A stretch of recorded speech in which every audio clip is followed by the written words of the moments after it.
This is a short story, and one that may not be very scary to most of you, but to me, it's one of the most unnerving and strange things that's ever happened to me. To set the stage of the story, I'll explain a little bit about my life at the time. I'm the youngest in a family of 5. When this happened, I was about 9 years old. My family was living in a house that was a little too small for comfort.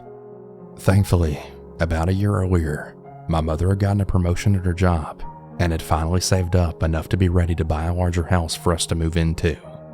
We teamed up with an old family friend who was a realtor, and nearly every weekend we went to do viewings of new houses as a family. This went on for months. My mother had a really strange obsession with looking at different houses, so I think she dragged out the process partially for her own enjoyment and partially to ensure that we really found that perfect house. We didn't really mind though. It was really fun to imagine what life would be like in every different house that we went to. What room would be mine? Where would we put our furniture? It was just a really fun way for me to spend my weekends as a kid, and I still look back fondly to that time. Before I continue, I want to make it completely clear that we never saw the same house twice.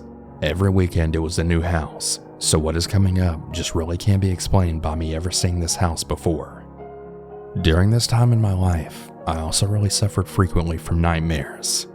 They were the kind that would shock me awake and leave me cowering under my blankets until I fell back to sleep or the sun finally came up. Because of this, at the time, this dream didn't really seem out of the ordinary to me. I only remember a short amount of the dream that I had that night. The beginning of it is nothing more than a blur to me. All I know is that the premise of the dream was that I was in a dollhouse and I was exploring every single room trying to find a way out. I felt a strong urgency as I went from room to room. It was like eyes were on me the entire time and something was hungry and following me. While most of the dream is really nothing more than a blur in my memory, the next part, however, I remember in vivid detail. It was almost as if I was really there. I opened a door and saw a blue staircase. The stairs were nothing more than wooden slats that lead down to an unfinished stone basement. The odd thing about this basement was that everything was that same ocean blue color. The stairs, the floor, ceiling, and walls were all painted in a thick sloppy coat of this blue color. Even the lighting was coming in as this blue hue where it streamed in from thin windows at the upper part of the stone walls. I walked hesitantly down the steps. I remember not wanting to go down there, but my body just moved on its own, like how it does sometimes in dreams. After every step I went down, more and more of the basement came into view, and I began to hear a strange demonic sounding chanting begin to get louder. It was a 2-room basement. The first room, the one directly in front of me, was completely empty other than the normal basement hardware, such as a water heater. Shadow had flickered in the corner of my vision like light had been cast from a fire. I didn't look at the second room until I reached the bottom of the stairs. Once I was on the last step, I turned my head to the left and looked into the other room. I was immediately gripped with fear. What I then saw was a circle of humanoid shadows dancing hand in hand. If you've ever seen the House Moving Castle movie, they sort of looked like the shadows that surrounded the Witch of the Waste in the castle scene. I was transfixed watching their dancing and frozen in fear. Suddenly, like a bad jump scare in a video game, a shadow then jumped at me into view. I then woke up terrified before it was able to grab me. I remember not being able to go back to sleep after having this dream, but like I said, I had a lot of nightmares when I was a kid. This dream, like all the others, fell away from my memory pretty quickly. Soon enough, I didn't even remember it had happened, and I moved on with my life for some time without giving it a second thought. Now the next part of the story sounds really far-fetched, but I swear it's true. Like many other Saturdays, we went to view a couple of houses. If I remember correctly, this house was the second one we saw that day, and it was going to be the last. I walked down the block hand in hand with my mother, snow crunching under my boots. We were at the back of the group, heading towards the house on the corner. It was a strange little house, painted beige and looking unfinished. The exterior of the house was strangely shaped, more of a parallelogram rather than a perfect square or rectangle. The yard was very small and it looked really cramped, with its large back porch taking up almost the entire backyard. This may seem dramatic, but I felt really uneasy before we even entered the house. Something felt off about the house, and the younger me knew it. Once we entered the house, my feelings were affirmed by my father. He was always a believer in the supernatural, and when he stepped in, he mentioned how the air felt heavy and he felt like something was off there, and I could feel it too. It felt like eyes were on me and I was on edge. My mother, however, always the skeptic, just hushed him and moved on with the tour so we wouldn't waste our realtor's time for nothing. So we continued going room to room and exploring this strange house. The house on its own probably would be a perfect setting to a horror story. I remember my sister describing it as being like a dollhouse. I couldn't agree more. The entire first floor, including the kitchen, dining room, and living room, was an open space that could easily be viewed from what I could describe as a balcony-type hallway on the second floor. It was like the whole ceiling had just been taken out. Even the kitchen cabinets ended short, like they stopped at an invisible ceiling. This wasn't the only strange thing about the house, but everything else on the first floor was in small details that built into a really scary picture. Some of it was nothing big, like every light being a pull chain, and none of the switches on the walls seeming to work. Other details, like how the whole first floor just seemed dirty. Floorboards were broken, there was trash in the corners, broken molding on the walls, broken counters and cabinets in the kitchen, and things like that. I think the worst part was the doors. Every door had the lock set up so that you'd lock it from the outside, as if to keep something or someone locked in the room. Some of these doors, especially the bedrooms, the inside of the doors were really scratched up, as if something was trying to get out when it was locked. We had grown uneasy at this point. My parents and elder siblings especially, who at the time better understood the connotations of the weird things we found. Even so, we then moved on to finish the tour. There was really only one main room on the upstairs of the house. It was the master bedroom, and somehow the strangest part of the house up to that point. While the rest of the house was dirty and damaged, the master bedroom seemed to be completely remodeled and new. It was honestly the nicest bedroom that I'd ever seen. It was huge and fancy looking, and it even had a jacuzzi in it. The weird part about this, though, was that the room was all decorated in the same blood red maroon color. The walls, the carpet, the bedding, everything in the room was this color. Something about it was really unsettling, and when my sister made a snarky joke about how the color was to hide the bloodstains when whatever murderer killed their victim here, my mother ushered us out of the room quickly.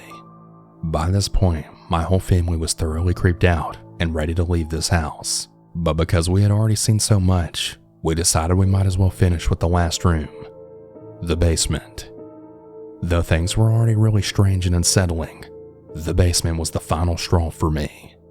We opened the basement to reveal a set of blue stairs leading down to a blue room. Though I had forgotten the nightmare up until now, it all came rushing back to me. I couldn't believe what I was seeing at first. Every step I went down only proved what I was seeing was real. Exactly like my dream, I walked down the blue steps into an unfinished blue basement. The walls, the floor, the ceiling, and stairs were all slathered thickly in the same color of ocean blue paint.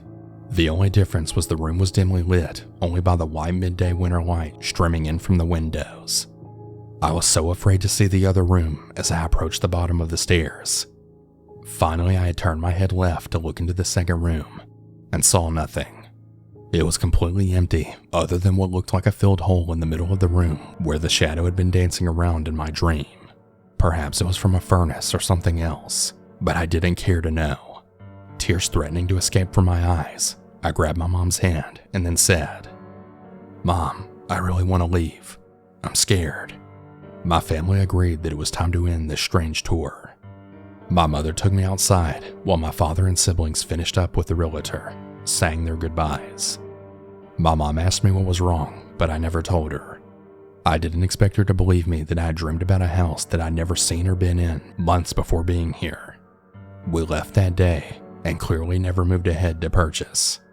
Quickly, my family forgot all about that strange house, but to this day, it still really haunts me. I can't explain how I had that dream or what it meant, but all I know is that something happened in that house, and I really don't want to know what it was.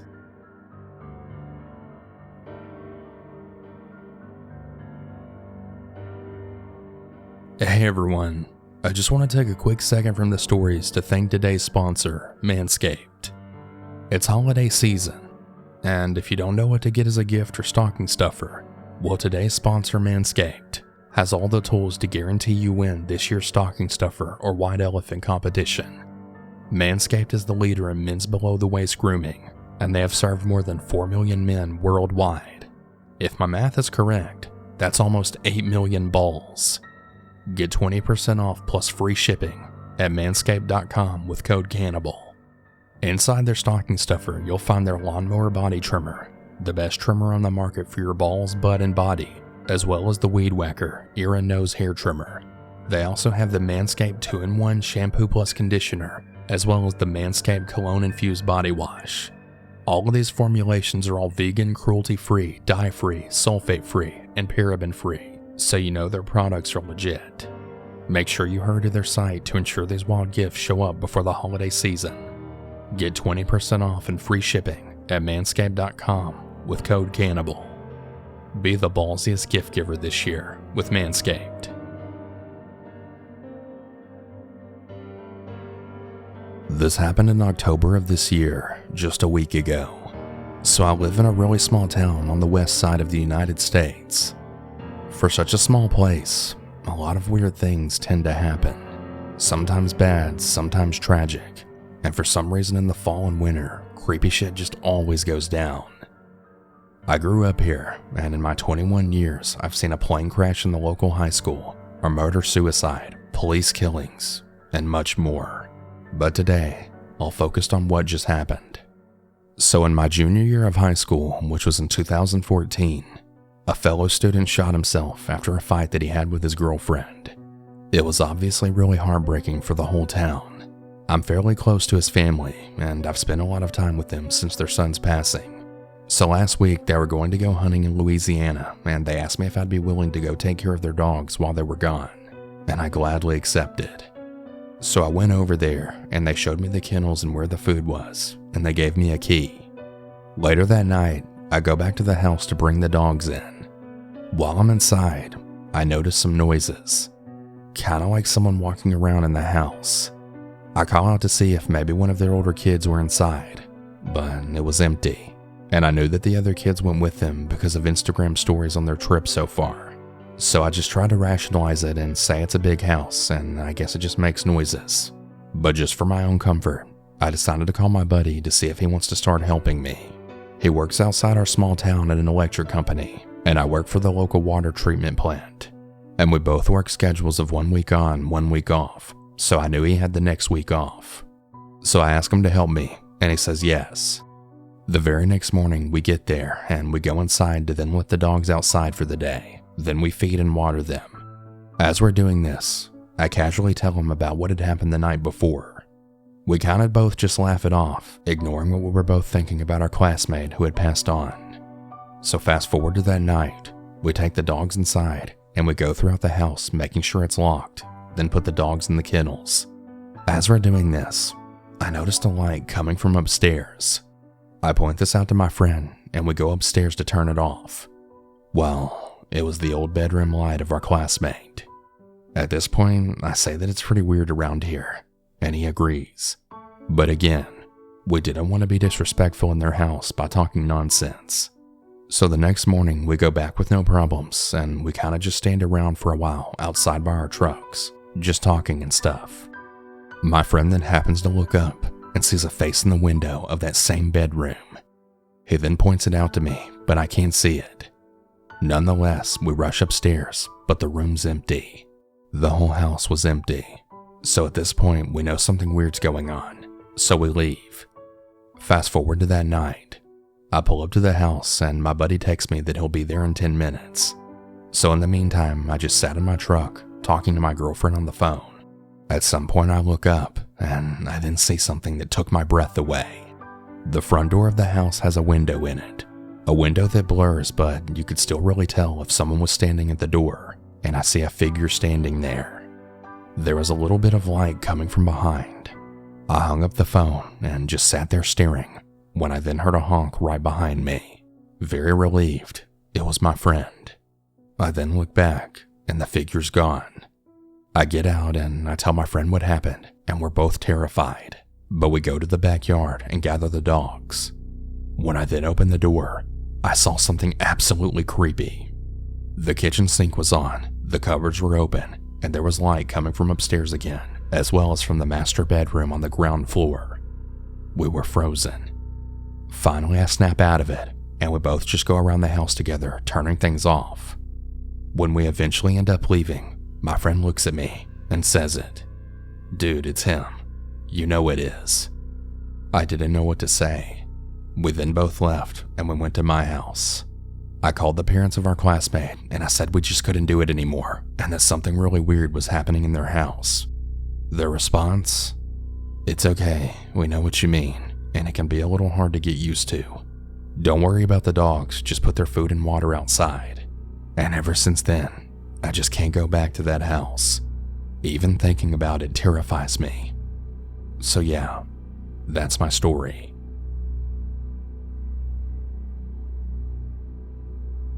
This happened probably about 4 years ago when I was 15 years old. I was heading back home one night from enjoying a really nice bike ride near my neighborhood, which was back to another neighborhood which I was bike riding in. In order to get to part of the neighborhood, I had to go through the woods. It was late winter and the ground was absolutely covered in snow, but it wasn't fresh. Now, I've always really loved going for late night bike rides, and I never really imagined something like this would happen to me. So, as I was walking my bike through the woods, I had made it about halfway through when all of a sudden I felt this really weird gust of wind rush by me, along with footsteps that sounded like a deer or elk trotting past me. I had a light on the front of my bike, so I took it off and shined it all around me. I didn't see anything nor hear anything after. It was completely silent. I shined my light down on the snow, hoping to see some kind of tracks or something, but there wasn't a single thing in the snow. I've always deep inside been scared of the dark, but I made an exception when riding my bike at night. However, this really did it for me. I stood there for nearly 5 minutes just trying to figure out what the hell that thing was. When I made it home, I told my mom about it and she told me that it may have been something paranormal. I was so shaken up and I decided to get on my laptop and do some research. And sure enough, that's when I learned about things called wendigos and skinwalkers. I read a bit about them, which surprisingly really calmed my nerves now that I had an idea of what it may have been. I'm now 19 years old, and I haven't gone for a late night bike ride ever since. I now know a lot more about wendigos and skinwalkers, and I hope to never ever have an encounter like that again.